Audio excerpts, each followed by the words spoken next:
Esta noche, estudiando en el día de hoy, comenzamos un libro nuevo. Hermanos, le agradezco a todos los que se han unido en el estudio bíblico, ya que vamos por Esdras. Mire cómo ha pasado el tiempo. Génesis, Éxodo, Levítico, Números, Deuteronomio, Josué, Jueces, Ruth, primera y segunda de Samuel, primera y segunda de Reyes, Esdras. Vamos por el tercer libro de la Biblia, son 66. Así que estamos avanzando muy bien. Vamos hacia orar y así mismo comenzamos. Esta noche, amado Dios, te agradecemos, Padre, por este día, por esta oportunidad de estudiar tu palabra. Gracias, Señor, porque a través de este estudio has estado con nosotros, nos has dado entendimiento mientras escudriñamos tu palabra. Y asimismo, Padre, nos has ayudado también a poder asimilar tu palabra para así conectarnos con el propósito y el plan que tienes para cada una de nuestras vidas. Padre, que sea de igual manera a través del libro de Esdras.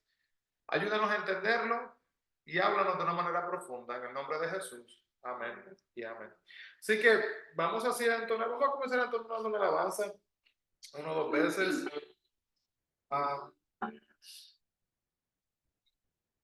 si la saben, me acompaña.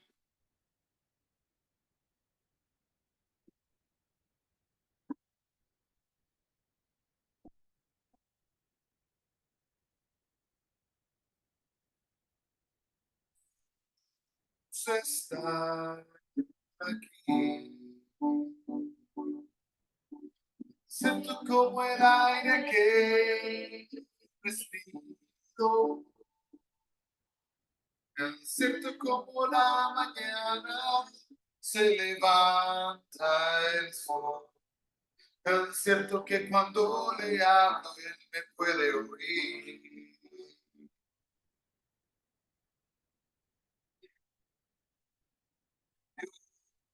Dios está aquí.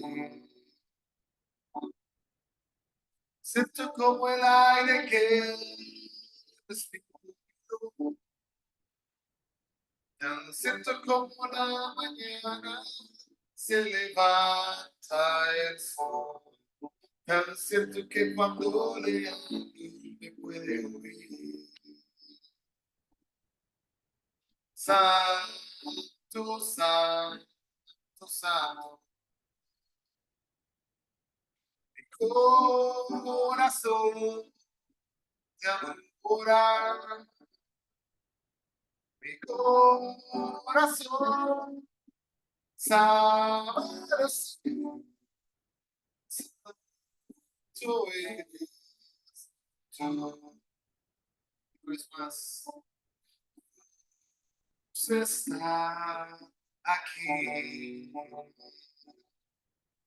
Siento como el aire que respiro.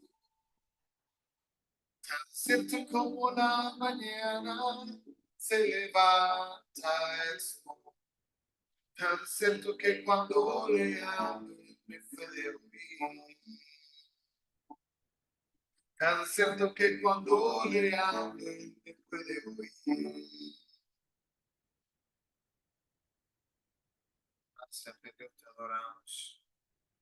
Qué bonito, hermano, saber que Dios está aquí. Sí, que hermano, nos ponemos ahora a estudiar Esdras. No sé, le pregunto lo que están en línea, le pregunto a Maribel, ¿sabe quién es Esdras? Okay. Así que ahora se va a poner la situación un poquito más informativa, podemos decir, un poquito de información, ¿verdad? Porque ahora vamos a empezar a conocer muchos de estos libros, de los libros históricos que tenemos Esdras, Nehemías y Esther, y luego vamos a estar viendo los libros proféticos, tenemos a Ageo, a Zacarías y a Malaquías, y si no conocen, van a aprender muchas cosas y también a escuchar cosas sorprendentes que pasan, incluyendo una de las historias que estaremos mirando un poquito más tarde, no en este momento, más tarde, cuando un hombre tiene una esposa, una mujer que es prostituta, y Dios quería que se quedara casado con ella.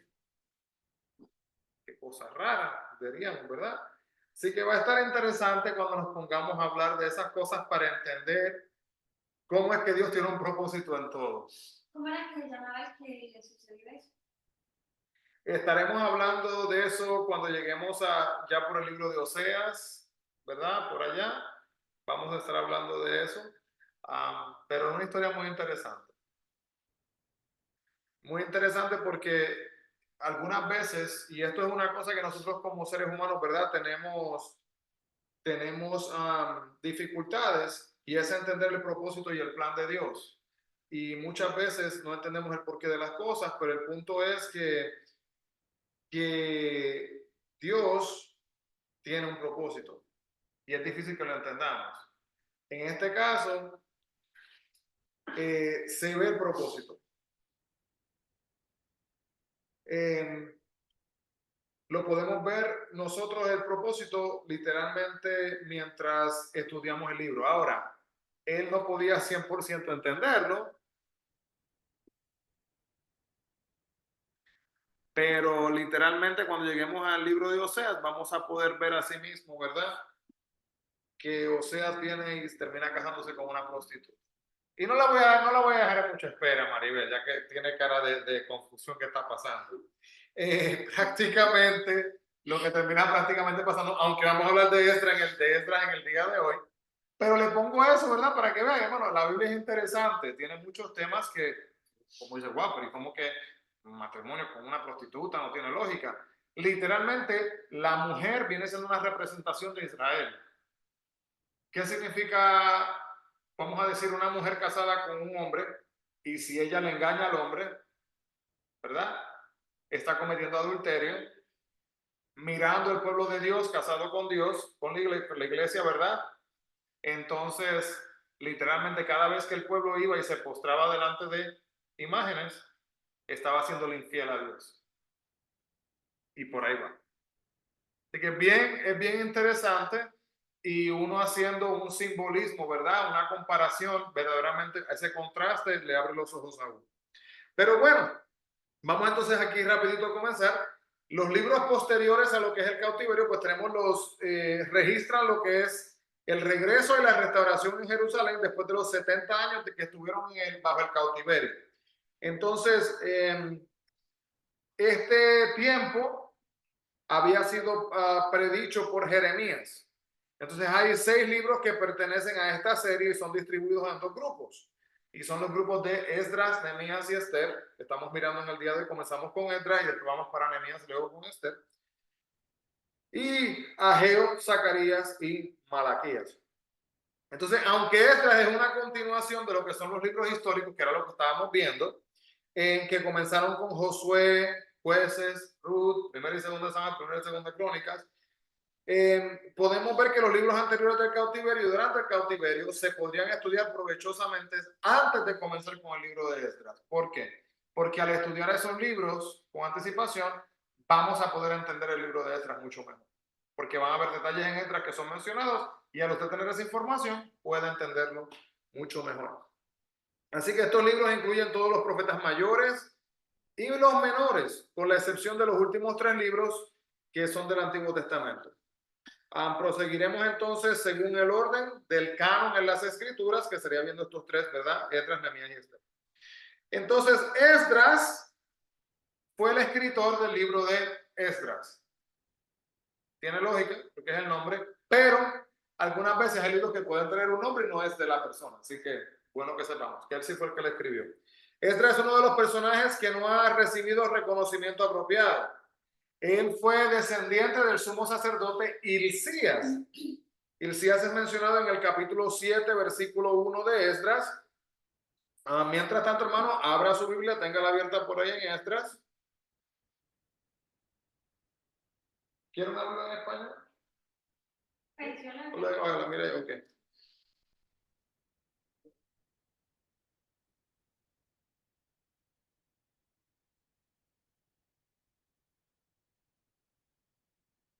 Así que téngalo por ahí abierto en Esdras. Sí, déjalo desde el capítulo 1, vamos a ver, porque lo vamos a ver poquito a poquito.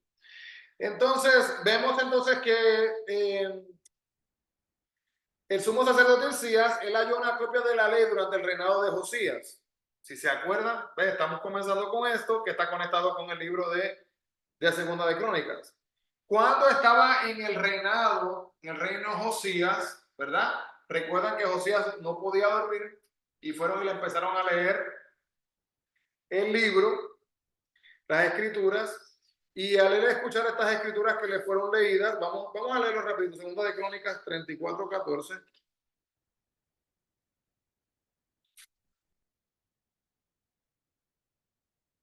24:14 nos dice, y al sacar el dinero, ok, y al sacar el dinero que había sido traído de la casa de Jehová, el sacerdote Hilcías halló el libro de la ley de Jehová dado por Moisés. Entonces, vamos a ver acá. Ok. No, aquí no fue que estaba, que no podía dormir, aquí no fue esa parte. Eso fue en otra de las historias. Pero miremos aquí lo que pasa en el versículo 16. Dice, leemos desde el 15 adelante. Y dando cuentas Hilcías, dijo al escriba Safán, yo he hallado el libro de la ley en la casa de Jehová. Y dio Hilcías el libro a Safán. Safán coge el libro y lo llevó entonces al rey y le contó el asunto diciendo, tus siervos han cumplido todo lo que les fue encomendado. Han reunido el dinero que se halló en la casa de Jehová y lo han entregado en manos de los encargados y en manos de los que hacen la obra. Pero ahora viene la otra parte, el versículo 18, dice, además de esto, declaró el escriba Safán al rey diciendo, el sacerdote Hilcías me dio un libro. Y leyó Safán en él delante del rey. Y si se acuerdan del versículo 19, luego el rey oyó las palabras de la ley y rasgó sus vestidos. Entendiendo que había escuchado la palabra de Dios, lo que había sido encontrado era la palabra de Dios y de aquí es que hay un cambio, ¿verdad? Y deciden, no, vamos a obedecer, vamos a cambiar y hacerlo correcto. Así que esa parte es importante. Entonces, aunque Esdras no pudo servir como un sacerdote, durante el cautiverio se dedicó a un estudio de la palabra de Dios. Dice la Biblia en Esdras 7:6 que él era escriba diligente en la ley de Moisés. Esdras era gran predicador que despertaba la fe y reformador también. Entonces el despertamiento religioso comenzó con la lectura de la palabra de Dios por Esdras en Nehemías capítulo 8, que vamos a estar viendo eso en el próximo libro. Y también probablemente él fue el escritor de los dos libros de las crónicas y el Salmo 119, que exalta la palabra de Dios. Se le atribuyen a él la posibilidad de que haya escrito esos libros. Organizó la sinagoga, fue fundador de la profesión de los escribas y ayudó en la formación del canon del Antiguo Testamento. Así que, hermano, usted ese resumen, ¿verdad? Ese currículum vitae, ¿verdad? Esa hoja de vida, podría decir, hay que rendirle homenaje, verdaderamente, este hombre hizo cosas positivas por el Evangelio. Entonces, fue el primero en empezar un avivamiento en el estudio bíblico. Y cuando nosotros pensamos, ¿verdad? Queremos un avivamiento, ay Dios, ven, tócame, quiero un avivamiento. El avivamiento, hermanos, entonces comienza primero que nada mirando qué. Tenemos que mirar la palabra de Dios. Tenemos que ver lo que Dios hizo, cómo fue que lo hizo, cuándo fue que lo hizo, qué estaba pasando cuando lo hizo, ¿verdad? Y entonces de ahí al aprender de la palabra de Dios, podemos entonces ver cómo podemos nosotros ser copartícipes de este avivamiento. Entonces el tema del libro de Esdras es la palabra de Jehová y hay 11 referencias claras a ella. Miramos el capítulo 1, versículo 1. Vamos a ver la primera referencia. Mire aquí lo que dice. Esdras, ¿no? Esdras 1:1. ¿Lo puede leer ahí, Maribel, por favor? Esdras 1:1. Así que comienza con el decreto de Ciro. ¿Okay? Esdras 1:1. ¿Qué nos dice? Dice, en el primer año de Ciro, rey de Persia, para que se cumpliese la palabra de Jehová por boca de Jeremías, despertó Jehová el espíritu de Ciro, rey de Persia, el cual hizo pregonar de palabra y también por escrito por todo su reino, diciendo, así ha dicho Ciro, rey de Persia, Jehová, el Dios de los cielos, me ha dado todos los reinos de la tierra y me ha mandado que le edifique casa de que está en Judá. Sigo. Hasta ahí está bien. Gracias. Entonces, si ven el primer versículo y el segundo versículo, cómo reacciona Ciro, que era el rey de Persia, en su primer año de ser rey, dice, para que se cumpliese la palabra de Jehová. Mire qué bonito como dice, despertó Jehová el espíritu de Ciro. Y si alguna persona quiere decir, Dios manipuló a Ciro, le comienzo explicando que está equivocado. Porque el despertamiento, el despertar que había dentro de Ciro, ¿de dónde salió? Dice la Biblia aquí, ¿verdad? Dice, despertó Jehová el espíritu de Ciro. Pero hermano, ¿por qué despertó Jehová el espíritu de Ciro? ¿Qué pasó dentro de Ciro anteriormente? Había hambre de la verdad. Y Ciro, así que Ciro, vamos a decir, tenía curiosidad, estaba buscando, y aquí viene y haya, y cuando haya, vamos a hacer lo que tenemos que hacer. Entonces, es importante ver que el libro de Esdras comienza directamente con esto. Buscamos el capítulo 3:2. Esto es importante, vamos a leer estos versículos que están aquí para que veamos. 3:2 dice, entonces se levantaron Jesúa, hijo de Josadac, y sus hermanos, los sacerdotes, y Zorobabel, hijo de Salatiel, y sus hermanos, y edificaron el altar de Dios de Israel para ofrecer sobre el holocausto, como está escrito en la ley de Moisés, varón de Dios. Nuevamente, hicieron lo que dice la palabra de Dios. Capítulo 6, versículo 14, vamos a brincar ahí rapidito, mire lo que dice. Esdras 6:14. Y los ancianos de los judíos se edificaban y prosperaban conforme a la profecía del profeta Ageo y de Zacarías, hijo de Ido. ¿Verdad? Entonces, podemos ver nuevamente que cumplen con la palabra. Era lo que estaban buscando hacer. El capítulo 6:18 también nos muestra lo mismo. Sí. 6:18 dice, y pusieron los sacerdotes en sus turnos y a los levitas en sus clases para el servicio de Dios en Jerusalén, conforme a lo que está escrito en el libro de Moisés. Así que hermano, mire qué cosa. Quizás usted no sabía mucho de Esdras, pero en base a lo que podemos ver, y no ha terminado. Si buscamos, vamos a ver, nos faltan como 3 más. El capítulo 7:6. 7:6, mire lo que dice. Este Esdras subió de Babilonia, era escriba diligente en la ley de Moisés que Jehová Dios de Israel había dado, y le concedió al rey todo lo que pidió, porque la mano de Jehová Dios estaba sobre Esdras. Pero mire cómo comenzó. Dice la ley de Moisés. El versículo 10 también, nuevamente. Porque Esdras había preparado su corazón para inquirir la ley de Jehová y para cumplirla y para enseñar en Israel sus estatutos y decretos. Y brincamos al 7:14, nuevamente, porque de parte del rey de sus 7 consejeros eres enviado a visitar a Judea conforme a la ley de tu Dios que está en tu mano. Y brincamos al capítulo, este es el 26, versículo 26, perdón, del capítulo 7:26. Y cualquiera que no cumpliere tu ley, la ley de tu Dios y la ley del rey, sea juzgado prontamente, sea su muerte, a destierro, que a pena de multa o prisión. El capítulo 9:4.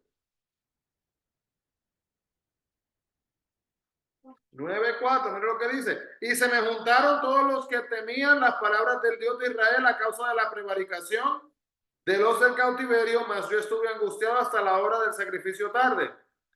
Nuevamente, ¿qué dice al principio? Las palabras del Dios de Israel. Y el último, capítulo 10, 2 versículos más, el 3 y el 5, dice 10:3. Ahora pues hagamos pacto con nuestro Dios, que despediremos a todas las mujeres y los nacidos de ellas según el consejo de mi Señor, de los que temen el mandamiento de nuestro Dios, y hágase conforme a la ley.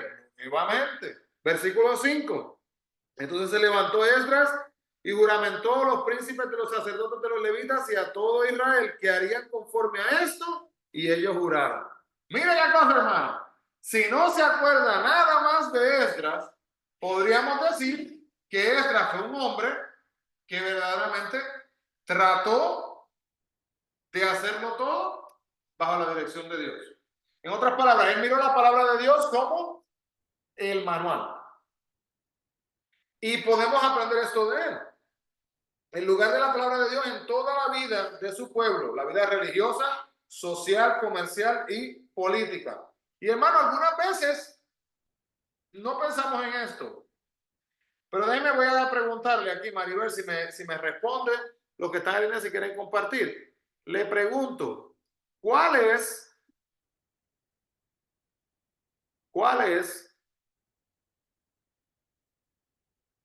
literalmente uno de los temas, no sé si Teresa sabe, cuál es uno de los temas más hablados en la Biblia? Desde principio a fin. Dígame, ¿qué usted cree? Tema. Un tema. No tiene que ser, no es persona. ¿Qué tema es uno de los temas más hablados que está aquí en la Biblia? Las personas que honestamente no saben, pueden tratar de decir, no se preocupe, si sale mal está mal, no se preocupe, no hay problema. ¿Qué creen? Amor, odio, perdón, Pues yo pienso que es que en todos, ira. No, hay un poco de todo. hay un poquito de todo. Pero prácticamente esta es la pregunta. ¿Cuál es uno de los temas que la Biblia más cubre desde principio a fin? Y la respuesta le va a sorprender. ¿Ah? No, el amor. El amor es uno. Porque pues, desde el principio hasta el final la entrega de Dios de su Hijo. No sé, o no sé si Juan querrá tratar. La respuesta es un poquito sorprendente. No del odio, del dinero. La Biblia habla mucho de dar. Y el dinero es un tema grandísimo a través de la Biblia completa. Si miramos muchas veces las parábolas. Pues sí, sí tiene sentido, porque cuando Jesús habla de despojarse de todas sus pertenencias para poderlo seguir a él. Porque muchas veces el dinero, ¿verdad?, se convierte. Cuando vienen y le muestran a quién ves en la moneda, ¿verdad? Dale al César lo que es del César y a Dios lo que es de Dios. Entonces, ¿por qué menciono esto? Porque si usted se pone a leer la Biblia y se educa en el aspecto financiero en base a lo que dice la Biblia, va a encontrar cosas interesantes que le van a ayudar a guiar también a tomar decisiones financieras en su vida. Por ejemplo, prestar dinero. Sí, eso es una La Biblia habla de eso. Y no sé si saben lo que dice. No les voy a decir para que la estudien y la encuentren. No, sí les voy a decir, no se preocupen. Cuando habla, ¿verdad?, de tomar dinero prestado, por ejemplo, dice, y no sé si alguna vez aquí alguien ha dado dinero o ha tomado dinero prestado, pero yo lo he hecho, me tocó hacerlo en algunas veces, en algunos momentos de mi vida, y también dar dinero prestado para ayudar a algunas personas. ¿Y qué pasa, hermanos, cuando uno toma dinero prestado?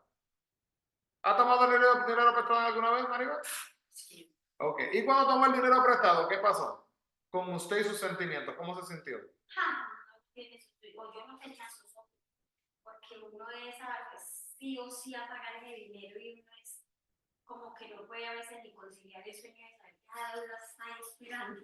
Y esa es la cosa, en la Biblia prácticamente nos hace ver, no hay tranquilidad, porque uno tiene casi como una cadena, que uno sabe que uno está atado a esa deuda y que le toca a uno responder por esa deuda.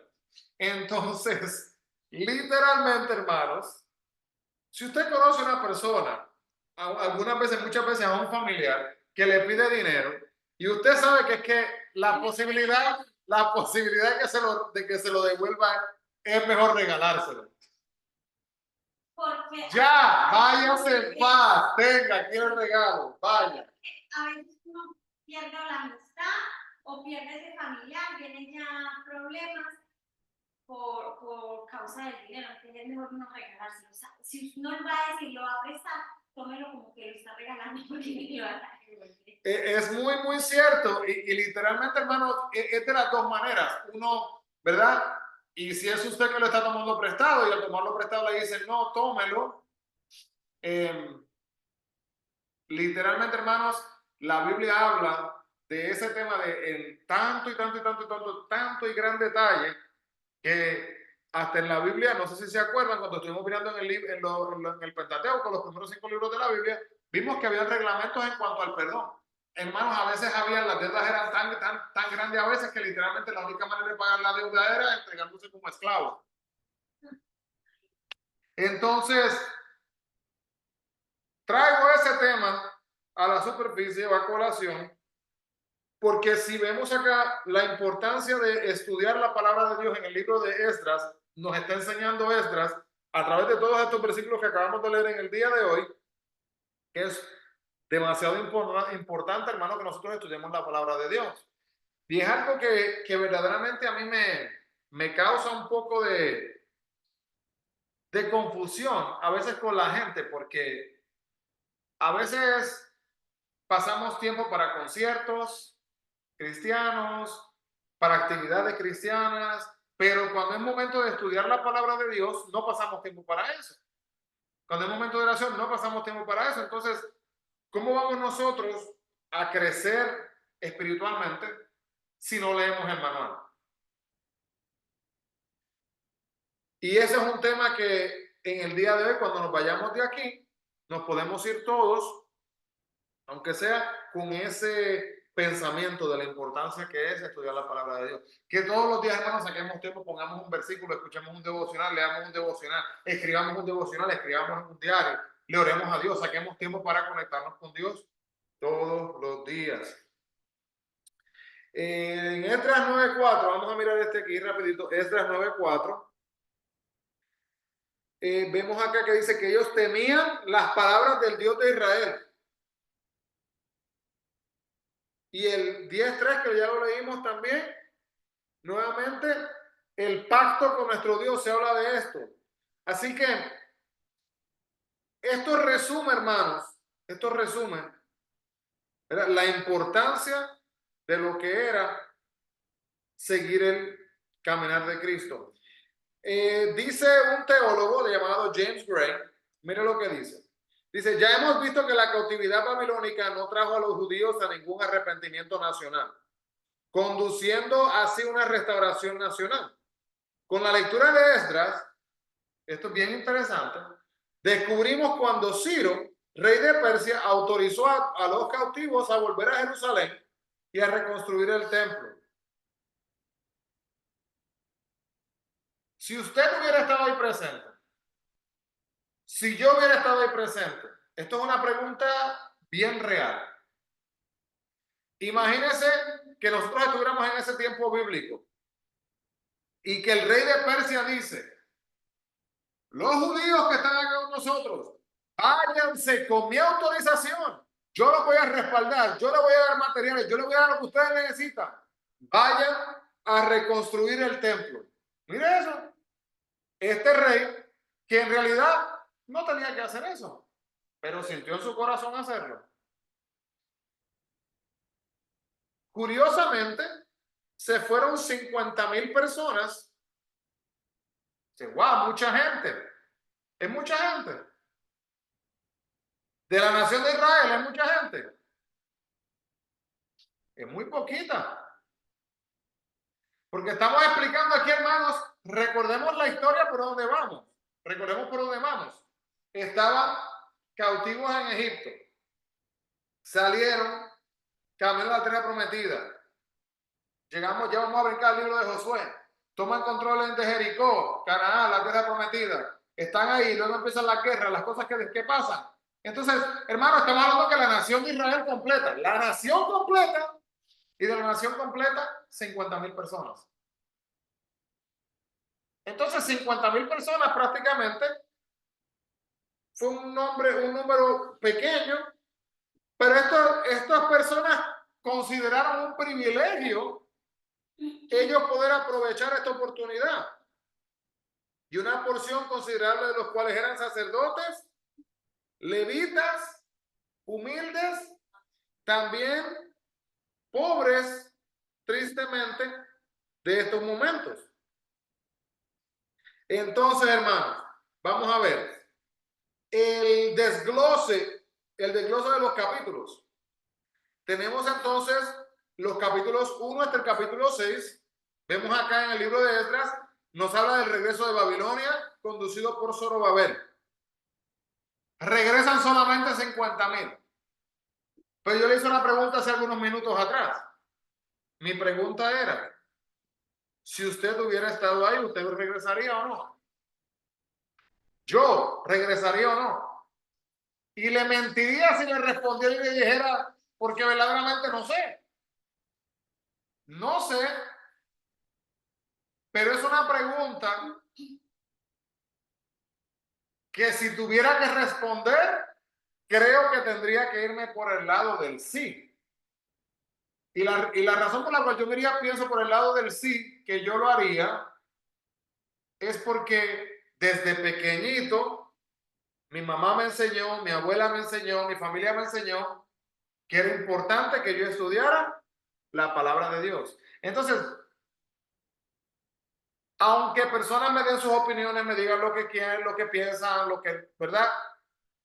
Yo entiendo lo que dice la palabra de Dios.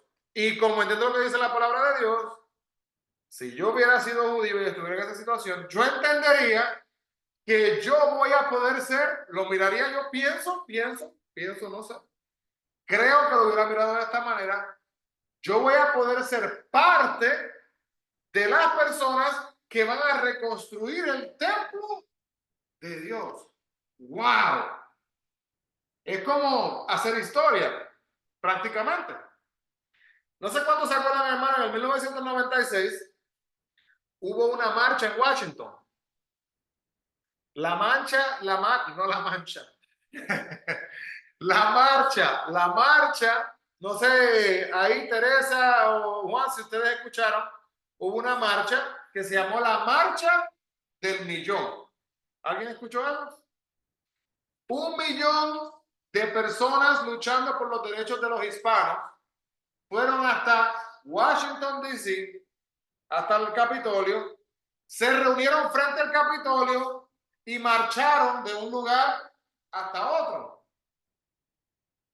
Yo estuve ahí y yo marché. También hicimos una marcha por los derechos de las personas que sufrían de SIDA en ese mismo momento. ¿Y por qué le cuento eso?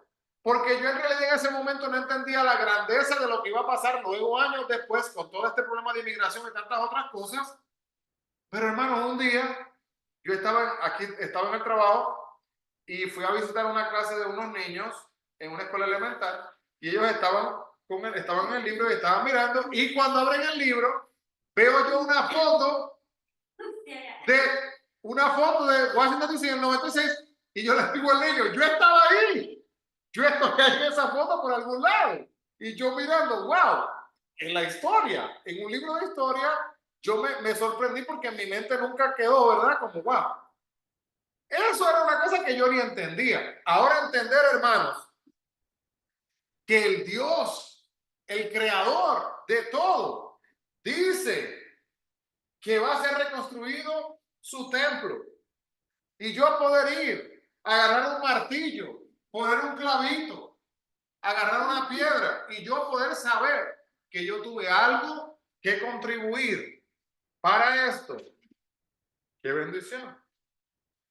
No sé, Maribel, ¿usted cómo que estaba pensando? ¿Cree que tiene una respuesta o no sé qué piensa? ¿Usted cree que usted hubiera...? Pues viéndolo desde el punto, como usted lo dice, yo pienso que yo hubiera ido también, porque es que, o sea, es más, yo estaba acá pensando que en los tiempos que estamos, aunque en años o siglos más adelante uno no marque la diferencia, ¿sí? Quizás en 1, 3, 4 años, no sé Dios cuánto los tenga para vivir, ya nadie se acuerde de uno.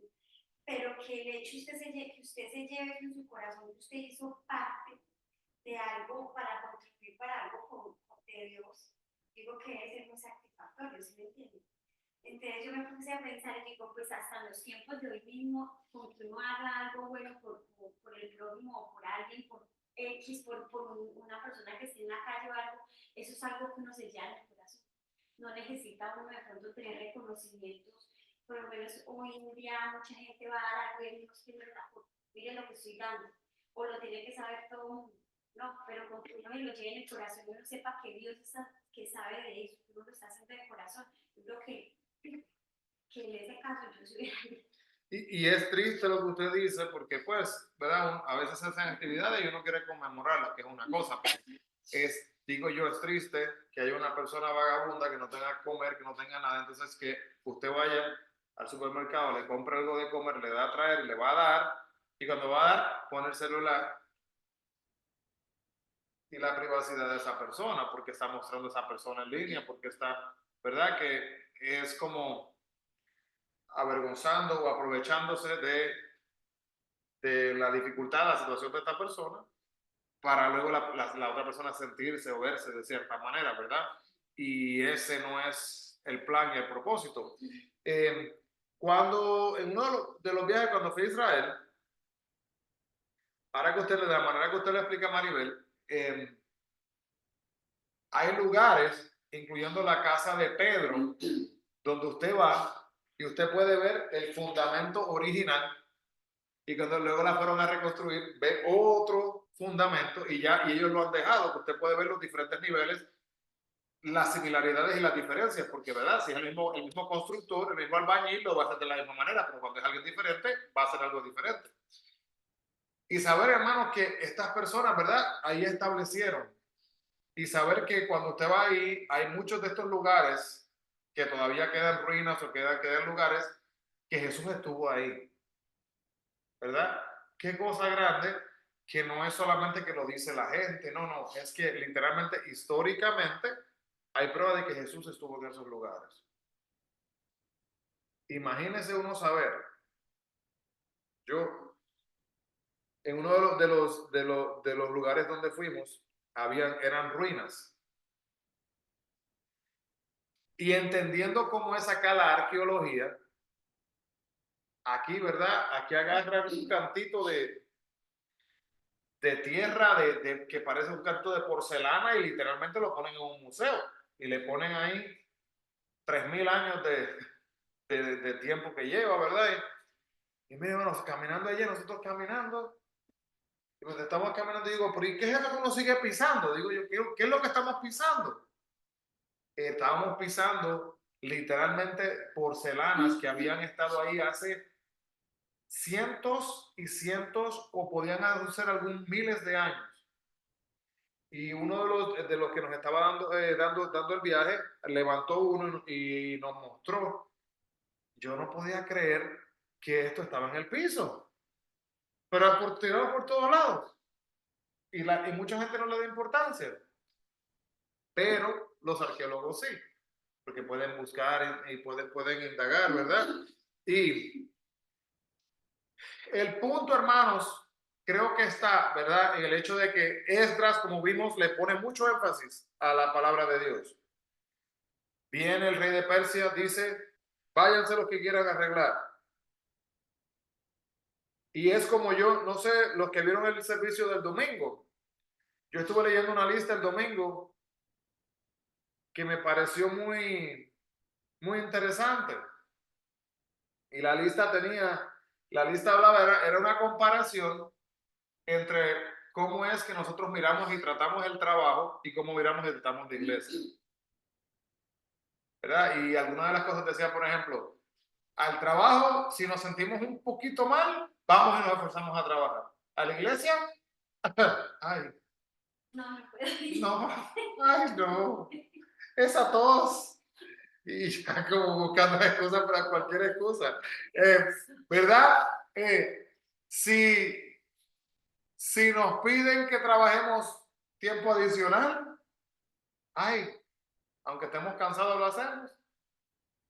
Si pide un día va a haber un servicio, un día que usualmente no hay servicio, ay no, yo estoy ocupado, tengo que descansar.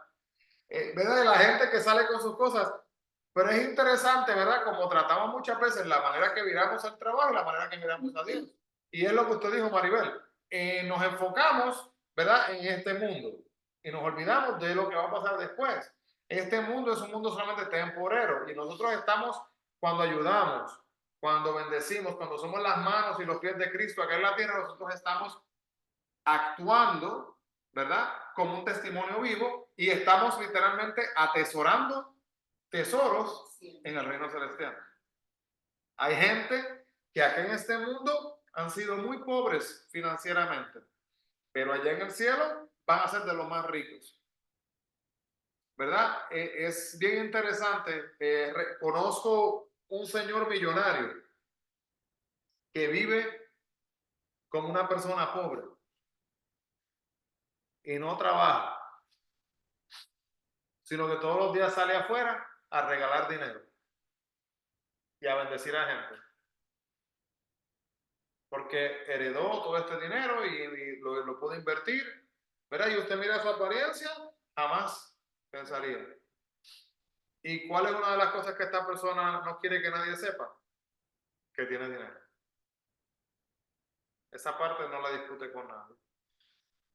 Entonces, ese tema, mirando el capítulo del 1 al 6, podemos ver entonces y preguntarnos, ¿y por qué entonces es que esta gente, que los israelitas dicen, bueno, vamos a ir?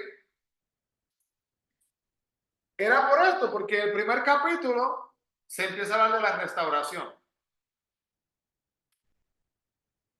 Imagínese usted sentadito como niño o como niña y su mamá o su papá enseñándole de la palabra de Dios, hablándole de los momentos, hablándole del tabernáculo, hablándole del templo, hablando que un día Jesús regresará, hablándole. Y ya usted no es un niñito, pero todas esas historias las conoce, las sabe. ¿Se acuerdan? ¿Verdad? Que literalmente en el Antiguo Testamento se decía, ¿verdad? Que teníamos que llevar esas palabras, tenían que literalmente llevar la palabra con ellos. Y ahora escuchan a este rey decir esto, ahí está Esdras respaldando, vámonos, dice, wow, yo estoy caminando en el mensaje que me dio mi mamá, que me dio mi mamá, que me dio mi papá, de la historia de lo que va a pasar en el futuro. Así que esa es la restauración del capítulo 1. El capítulo 2 habla del regreso bajo Zorobabel que guía en el camino. Capítulo número 3 habla de la construcción, de la reconstrucción del templo. El capítulo 4 habla del retraso de la construcción a causa de la oposición, porque ahí hay oposición cuando llegan allá al capítulo 4, que lo vamos a estar viendo después más adelante. Y luego hay una reanudación de la construcción del templo. Así que fueron a construir y cuando estaban ahí, viene la oposición, tienen que detenerse y luego vuelven de nuevo. El capítulo 5 entonces y el 6 y hay entonces un decreto de Darío en ese momento. Y luego los capítulos 7 hasta el capítulo 10 nos habla de que unos 2,000 de los 50,000 regresaron. ¿Por qué? ¿Para qué? Veremos eso cuando lleguemos allá. Así que un regreso bajo Esdras, capítulo 7 y 8, y una reforma bajo Esdras, capítulo 9 y capítulo 10. Entonces los libros de Ageo y Zacarías, Esdras capítulo 5, versículo 1, vamos a leer ese. Esdras capítulo 5, versículo 1 dice, profetizaron Ageo y Zacarías, hijo de Ido, ambos profetas a los judíos que estaban en Judá y en Jerusalén, en el nombre del Dios de Israel, quien estaba sobre ellos. Así que vemos entonces que reciben palabra de Dios y estos libros deben de ser leídos y estudiados junto con el libro de Esdras. Así que Ageo, Zacarías, lo vamos a estar mirando bastante cerquita cuando terminemos con el libro de Esdras. Ya que estos tres libros fueron escritos a la sombra de lo que era el templo reconstruido. Y fueron dados también para estimular a la gente, al pueblo, a que se pusieran a construir, a reconstruir entonces a sí mismo el templo. Así que vamos entonces ya a meternos un poquito más de lleno. Resumen del capítulo 1 hasta el capítulo 6. Comenzamos entonces acá. El capítulo 1, que nos habla de la restauración del templo por el decreto de Ciro, sabemos que el Ciro, rey de Persia, era uno de los soberanos más cultos del mundo antiguo. Isaías le había llamado por nombre antes de que Ciro naciera, algunos 200 años antes de su venida como rey de Persia. ¿De qué estamos hablando? Si usted busca en su Biblia, en Isaías capítulo 44, 28, dice, ¿qué dice de Ciro? Es mi pastor y cumplirá todo lo que yo quiero. Al decir a Jerusalén, serás edificada y al templo serás fundada. Hermano, qué bello. No sé si usted se ha puesto a reflexionar, ¿verdad? A meditar en lo que es una profecía. Una profecía es una palabra que es compartida del porvenir, de algo que va a pasar en el futuro. Pero, obviamente, se supone que esto pase. Porque si no pasa, pues, es una profecía, ¿verdad? Entonces, Isaías comparte esto y está hablando de este mensaje de esta persona y así mismo viene y pasa. Y decir una cosa tan bonita, me encanta ese versículo número 1 de Esdras 1:1, cuando dice, despertó Jehová el espíritu de Ciro, rey de Persia. Me gusta esa parte del versículo, porque esa parte del versículo indica que existía algo dentro del rey de Persia. Algo había en él que anhelaba más entendimiento, que anhelaba más crecimiento, que anhelaba una conexión más cercana a Dios. Entonces, hermanos, cuando nosotros tenemos esa sed y esa hambre de conectarnos con Dios, Dios está dispuesto a encontrarse con nosotros y está dispuesto a guiarnos, a enseñarnos y a instruirnos de la misma manera. Mire también lo que dice, porque Isaías no solamente lo dijo una vez, más de una vez. Isaías 45, versículo 1. Dice, así dice Jehová a su ungido, a Ciro, al cual yo tomé por su mano derecha para sujetar naciones delante de él y desatar lomos de reyes, para abrir delante de él puertas. Las puertas no se cerrarán. Y una cosa que podríamos decir que es aún hasta un poco rara, dirían algunas personas, ¿no se ha escuchado la frase? Creo que algunos se acuerden, los que están conectados quizás se acuerden de que me han escuchado utilizar esta frase antes. Lo que es un tipo de Cristo. ¿Han escuchado lo que es un tipo de Cristo? ¿Saben lo que es? Adán es un tipo de Cristo. No estamos diciendo que sea Cristo, sino que es una representación de Cristo. Así que es un simbolismo de Cristo. Ciro es un tipo de Cristo. ¿Y qué tiene Ciro que ver con Cristo? ¿Qué pasó con Cristo cuando vino al mundo? Ya cuando era mayor, ¿qué empezó a hacer la gente? Le dieron la espalda, ¿verdad? Que lo rechazaron, ¿verdad? Cuando Ciro viene, dice aquí, el primer año del rey de Ciro de Persia, para que se cumpliese la palabra de Dios por boca de Jeremías, despertó, ¿verdad? Si miran anteriormente, recordamos lo que pasó en el tiempo de Josías, ¿verdad? Que vino el hombre Asán, que agarró entonces el libro, lo lee a Josías, Josías rasga sus vestidos. Pero hermanos, cuando Ciro llegó al rey, llegó a ser rey de Persia, le podemos preguntar esta pregunta en algún momento.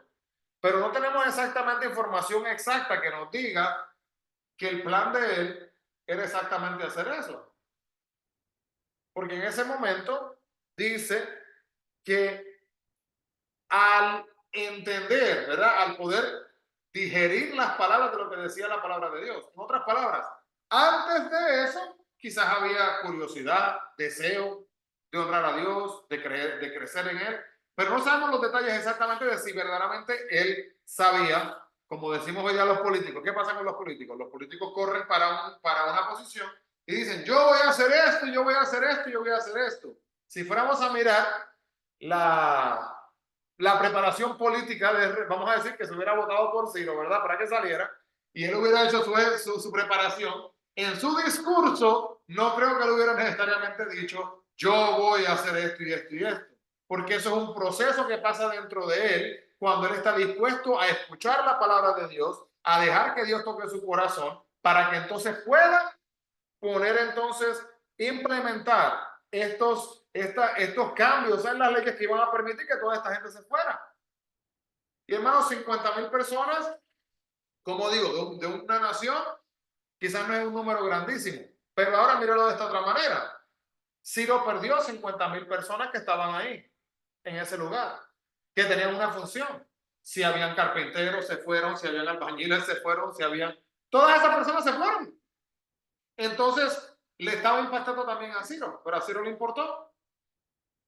No, porque él estuvo dispuesto a dejarse guiar de lo que sintió en base a la dirección de Dios.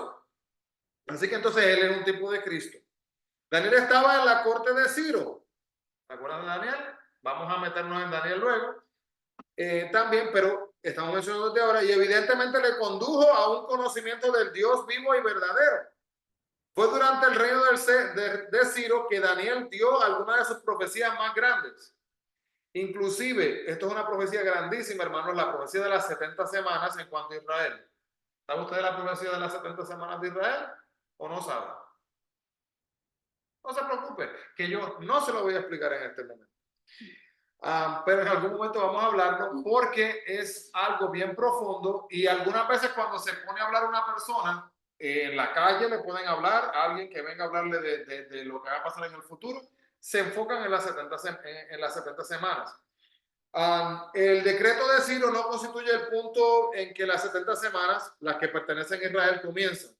Ahí se pone la gente a debatir cuándo es que comienzan las 70 semanas, es cuando pase esto, es cuando pase aquello, cuándo es que comienzan y por qué son tan importantes, qué pasan después de las 70 semanas, todos son detalles que tienen que ver con las profecías que fueron dadas. Así que las 70 semanas entonces, las que pertenecen a Israel, comienzan cuando todavía no habían regresado a la tierra. Y vamos a ver aquí, versículos de 2 a 4, vemos entonces que se menciona que Jehová es el Dios de los cielos. Y ese es un título que es dado a Dios, pero que es un título para Dios que es peculiar a Esdras, a Nehemías y también a Daniel. Pero no ven que después de la caída y la destrucción de Jerusalén, Dios ya no pudo ser identificado con el templo como el que moraba entre los querubines. La gloria se había ido y Cabot fue escrita sobre el escudo de armas de Israel. Ezequiel vio la visión de gloria de Jehová abandonando el templo. Anote por ahí si quiere luego estudiar esto. Leer Ezequiel 9, 10 y 11. Y al leer Ezequiel 9, 10 y 11, Ezequiel tiene una visión. Y una visión triste, pero una visión real. Ezequiel 9, 10 y 11, donde podemos ver que en esta visión la gloria de Jehová abandona el templo. El regreso al cielo. Por este motivo, en los libros posteriores al cautiverio, Él es Jehová, el Dios de los cielos. Entonces, hermanos, miremos aquí un momentito. Si se acuerdan, que había mostrado las imágenes, ¿verdad? Lo que era el tabernáculo y lo que era el templo. ¿Se acuerdan la diferencia, verdad? Tabernáculo y templo. ¿Se acuerdan? ¿Diferencia? ¿No se acuerdan? ¿Ok? El portátil, el que se montaba y luego se quitaba, ese era el tabernáculo. Ese era el que se ponían las estacas, ¿verdad? Y se hacían, ponían ahí la casa de campaña, por decir, en la tienda, ¿verdad? Y la ponían y tenía detalles específicos de cómo tenía que ser, ¿verdad? Y dentro estaban las diferentes cosas diferentes. Y al final, ¿verdad? Estaban los atrios, estaba la cortina, había diferentes lugares, el lavacro, todas estas cosas. Al final estaba el arca del pacto. ¿Se acuerdan del arca del pacto, verdad? El arca del pacto tenía dentro tres cosas. ¿Cuáles eran las tres cosas? ¿Se acuerdan de las tres cosas? Estamos en examen hoy. Ok, las tres cosas. Estaba, ¿verdad? La vara de Aarón. Cuando tenían hambre, Dios les mandó ¿qué para comer? Maná. Ok. Y unas 10 cosas que Dios les explicó que no podían hacer o que tenían que hacer. Los 10 mandamientos. Así que ahí están ahí. Entonces, ahí están. Pero ¿qué importa? Esta parte de Ezequiel, y vamos a parar ahí, cuando terminemos, vamos a terminar ahí hasta ahí el día de hoy. Pero ¿qué importa, hermanos? Esta parte importa muchísimo. Porque, míralo de esta manera. Si usted tiene un terreno y usted contrata que le hagan la casa más hermosa del mundo y ahí ya tiene la casa terminada. En un momento dado usted necesita electricidad en la casa, ¿verdad? Necesita agua. Entonces imagínese que usted tenga la casa hermosa sin agua y sin electricidad. Ahora conectemos eso con esto. La gloria de Jehová se había ido en el tabernáculo, que era el que se ponía con las estacas, se ponía así, ¿verdad? En comparación al tabernáculo que se ponía, cuando luego se ponían las piedras, el que se hizo de piedra, ¿verdad? Fuerte, no como esto, porque esto no, no le podría, esto no es ni piedra, pero ustedes me entienden. El verdadero, ¿verdad? Con el material verdadero, que ese no iba a ser movible. Ahí está la diferencia. El tabernáculo se lo llevaban, lo establecían y se lo llevaban, seguían marchando, daban su puerta para la tierra prometida, lo establecían de nuevo. Ese era el tabernáculo. Pero, literalmente, si yo lo hubiera dicho a usted, vaya y busque el tabernáculo, usted lo iba a poder encontrar, lo iba a encontrar, porque iba a poder ver que donde estaba el arca del pacto, ahí era donde se regaba entonces la sangre de un proceso, no, estoy resumiendo súper rápido, ¿verdad? Pero se derramaba y no tenían que hacer como hacemos nosotros para la barbacoa, que le echamos el fuego al carbón, no. El fuego para consumirlo venía del cielo. Así que Dios descendía sobre el arca del pacto y la gente desde afuera podía ver, ¿verdad? Esa presencia estaba ahí.